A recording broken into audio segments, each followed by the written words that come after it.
అందరికీ నమస్కారం అండి. అందరూ ఎలా ఉన్నారు? మనం అందరం బాగుండాలని కోరుకుంటూ మన లైఫ్ టైల్స్కి స్వాగతం చెబుదాం. ఈరోజు మన కథ పిసినిగొట్టు. ఒక గ్రామంలో కుమరప్ప అనేవాడు ఉండేవాడు. అతను తన గ్రామానికి దగ్గరలో ఉండే నగరంలో వ్యాపారం చేసేవాడు. అతనిలో డబ్బుని కూడబెట్టే గుణం బాగుండేది, కానీ ఖర్చు చేసే గుణం లేదు.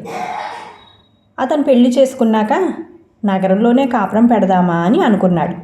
కానీ నగరంలో ఖర్చు ఎక్కువ అవుతుందని తన ఊళ్ళోనే కాపురం పెట్టి వ్యాపారం నిమిత్తంగా రోజు నగరానికి వెళ్ళి వస్తూ ఉండేవాడు. కుమరప్ప తన భార్య అయిన వెంకటలక్ష్మికి పొదుపు సూత్రాలు బాగా నేర్పుతూ ఉండేవాడు. ఆకలి తీరటానికి తిండి తినాలి, కానీ జిహ్వ చాపల్యం కొద్దీ తినేయకూడదు అని చెప్పేవాడు. అయితే కుమరప్ప భార్య కొంచెం కలిగినింటి పిల్ల.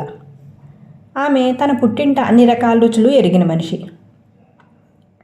భర్తకు ఎదురు చెప్పలేక తక్కువగా తినటం మూలాన ఆమె నోరు చవిచచ్చినట్లుగా ఉండేది. అయినా భర్తకు భయపడి కొన్నాళ్ళు నోరు కట్టేసుకునే ఉండేది. కొంతకాలం చూసి ఆమె భర్త నగరానికి బయలుదేరి వెళ్ళాక తనకిష్టమైనవి చేసుకుని తినటము, ఆ తర్వాత అవి చేసిన ఆనవాళ్ళు కూడా ఏమీ తెలియకుండా చేయటం చేస్తూ ఉండేది. ఒకరోజు కుమరప్ప నగరం నుంచి బాగా చీకటి పడి తన గ్రామానికి తిరిగి వస్తూ ఉండగా తన పొరుగున ఉన్న ఇంటివాడు పలకరించేసరికి ఆగాడు. ఇవాళ మా ఇంట్లో మేము పూజ చేశాం, కాస్త ప్రసాదం తిని వెళ్ళు. నీ భార్య చేసే అంత వంట బాగా ఉండకపోయినా ఏదో పర్వాలేదు, బాగానే ఉంటుందిలే అన్నాడు పొరుగింటివాడు 2 గారెలు తెచ్చిపెడుతూ. నా భార్యకు మామూలు వంటలు తప్ప పిండి వంటలు చేయటం రాదు అన్నాడు కుమరప్ప ఆశ్చర్యంగా. అదేమిటయ్యా, నీ భార్యకు రాని పిండి వంట ఉందా? రోజు మాకు రకరకాల పిండి వంటల వాసన వస్తూ ఉంటుంది కదా. నా భార్యకైతే అసలు అలాంటి పిండి వంటల వాసన తెప్పించడం కూడా చేత కాదు. గారెలు, పెసరట్లు, బజ్జీలు నీ భార్య దగ్గర నేర్చుకోమని నా భార్యకి ఎన్నోసార్లు చెప్తున్నాను అన్నాడు పొరుగింటివాడు. అలాగా అంటూ కుమరప్ప తన ఇంటికి వచ్చేసాడు. అతనికి తన భార్యను గురించి అనుమానం పట్టుకుంది, కానీ అతను తన భార్యని ఏమీ అడగలేదు. తనే స్వయంగా అనుమానం తీర్చుకోవాలని నిర్ణయించుకున్నాడు.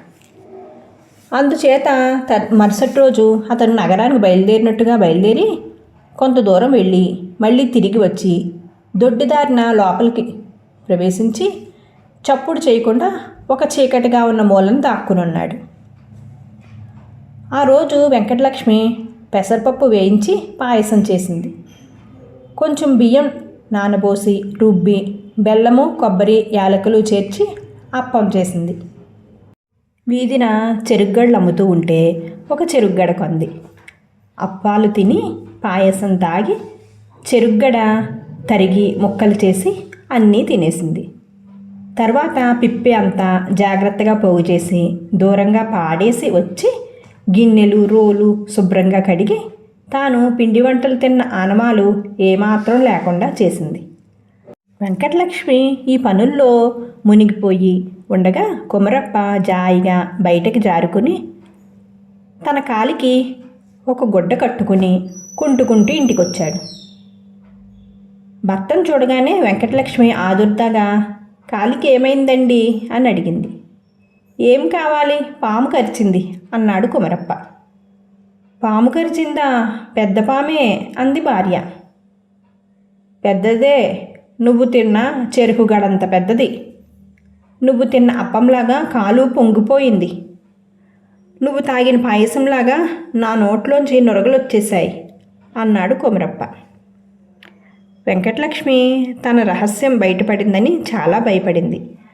కానీ కుమరప్ప నవ్వుతూ, భయపడకు, పొరపాటు నాదే. కడుపుకి ఏం తినకుండా నోరు కట్టుకుని ఏం లాభం? ఇక నుంచి నాకు కూడా రోజు నువ్వు చేసే పిండి వంటలు వండి పెట్టు, హాయిగా తిందాం ఇద్దరము అన్నాడు. కథ సుఖాంతం. Thank you for watching guys. Friends, మన కథను లైక్ చేయండి. మీ సలహాలు సూచనలు కామెంట్ చేయండి. ఇంకా ఇలాంటి మరెన్నో మంచి కథల కోసం మన ఛానల్లోకి వెళ్ళి చూడండి. Thank you.